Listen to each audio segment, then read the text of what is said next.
I don't know how to tell you this. It just doesn't get any better than this. Sitting here with my friends on a gorgeous morning here in Florida, having morning coffee, not being aggravated about anything in particular yet, puffing on a cigar. Life is good. Life is good. Everything else that we worry about, everything that aggravates us, everything that concerns us, pales in comparison to those moments in time when you actually sit back with a smile on your face and feel content. I think that's the most important thing in life. I think that's what we want life to be. We seek and search out happiness. That's what, to most of us, the meaning of life is.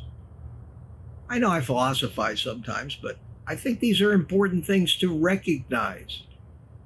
We work so hard. We suffer so much. We endure so much, so many tragedies, so much pain.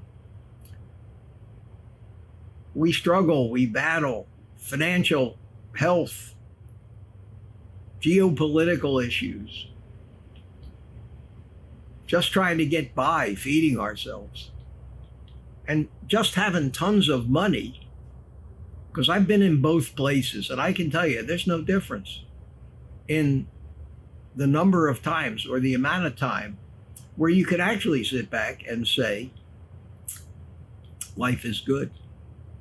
In fact, I can tell you from personal experience, a personal experience that many people have never had and can't speak to,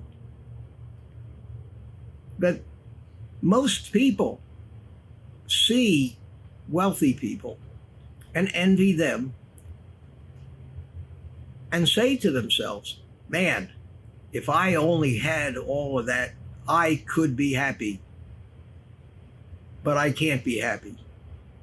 And that's sad. And that's the materialistic view that's been jammed down our throat by all the advertising, all the propaganda telling you that you need to wear the right clothes, you need to live in the biggest house, you need to drive the right car, you need to have your ego stroked every day, you need to feel that people envy you and people are looking up to you.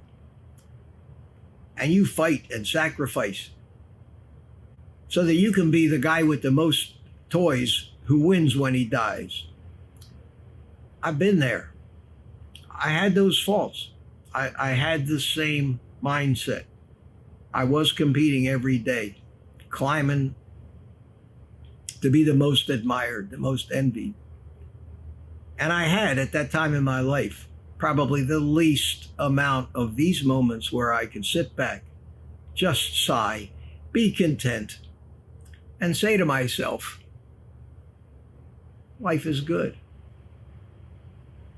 And when I lost everything, and I did lose everything, and most of you who are here know my story, I lost everything 20 years ago and lived through 10 years of near suicidal depression, mourning what I had lost, being the consummate victim, not caring too much about my health, bitter,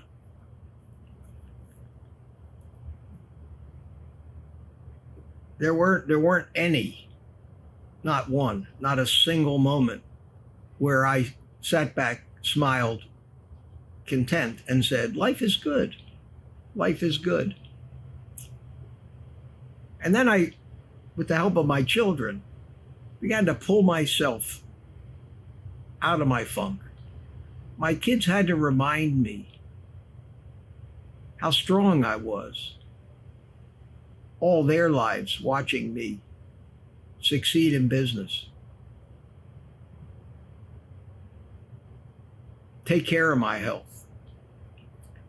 They had to remind me I was too good to wallow in all this self-pity. But when you're in that funk, you're in that funk, and that funk is who you are and what controls you. And That's why people go to therapy. Unfortunately, most of these therapists that claim to be able to help are more screwed up than their patients. I've tried that. Didn't take me long to recognize that this guy was trying to give me advice. His life was more screwed up than my own life. Reminds me of a joke, an old joke. There's a lot of wisdom in old jokes. And for those of you who know who Buddy Hackett was, you'll understand why I loved that guy. He's a brilliant comedian. And he tells a joke. He tells a joke about being at a crap table. Being at a crap table in Las Vegas, losing his ass. And he goes into the men's room and he's standing there at a urinal. And the guy next to him, at the urinal next to him, starts to talk to him about gambling. And he starts to give him advice. He starts to tell him, trying to teach him how to money management is so important and what you need to do. And if you need to bet, and then if you lose, you need to double down. And if you lose, you need to double down again. And Buddy Hackett is standing there going, And then he says, I looked over at this guy. He looked homeless. He had no shoes. He says, and I'm taking gambling advice from this guy? That's how I felt on a psychologist or psychiatrist's couch. And I came out of this funk. And I started to try with no money to start earning some money again. I'm trying to live on Social Security. You can't do that. I'm already in my late 60s, too old to fit into this society, too old to learn a new trade, too old to go out and apply for jobs for anything better than a Walmart greeter. So I took my talents and I started doing computer work for my daughter's company, public relations. I started to earn a little money, supplement my Social Security. I started to get my self-confidence back, which is back better than it ever was right now. I started to not take shit from people. I started to be proud of myself again. And these moments where I could sit back and smile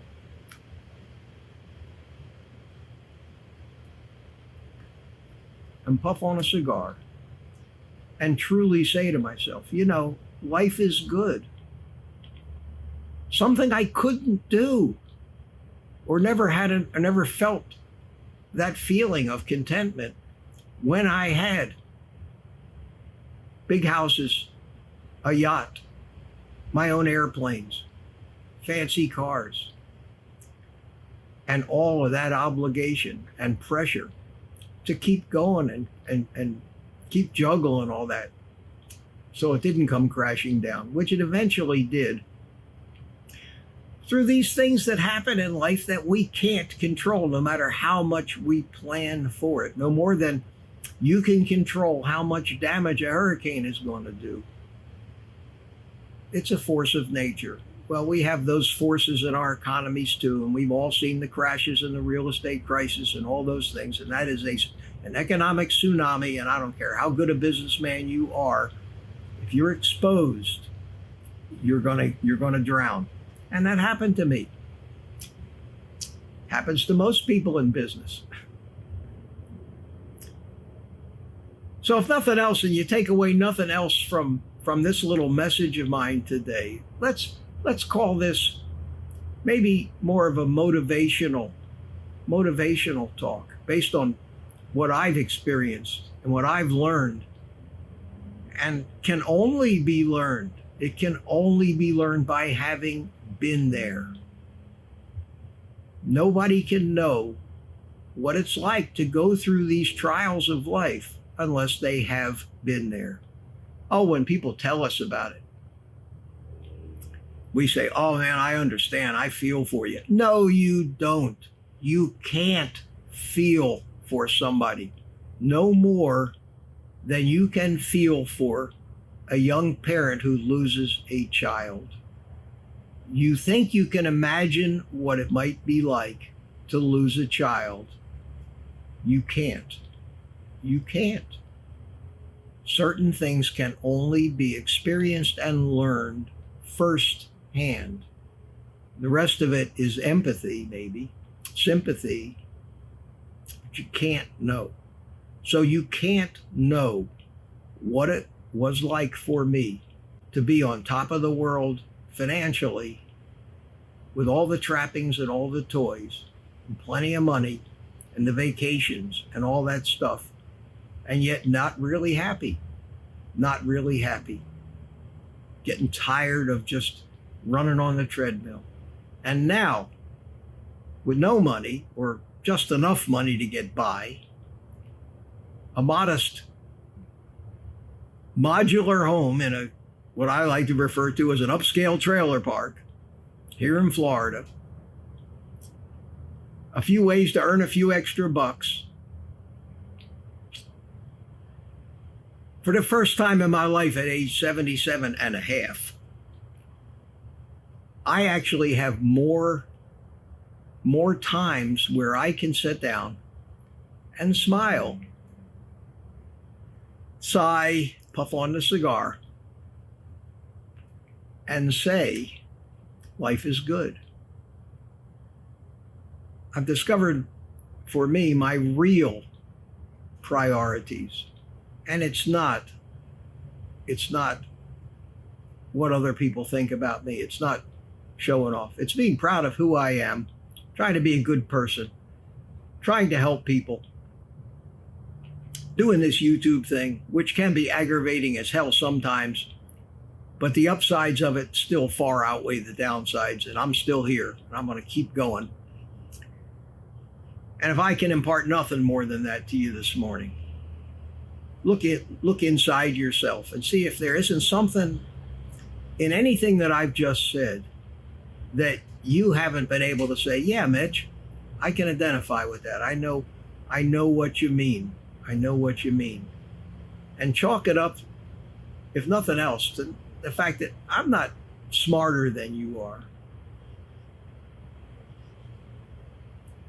But for most of you, I've just been at it longer. And in the final analysis, just time in the game accounts for, I think, more than most anything else. And I'll leave it at that. And I hope that was meaningful. And if it wasn't meaningful to you and you clicked away, which I don't think you have, then you may have a charmed life. And in that respect, I envy you. I envy you.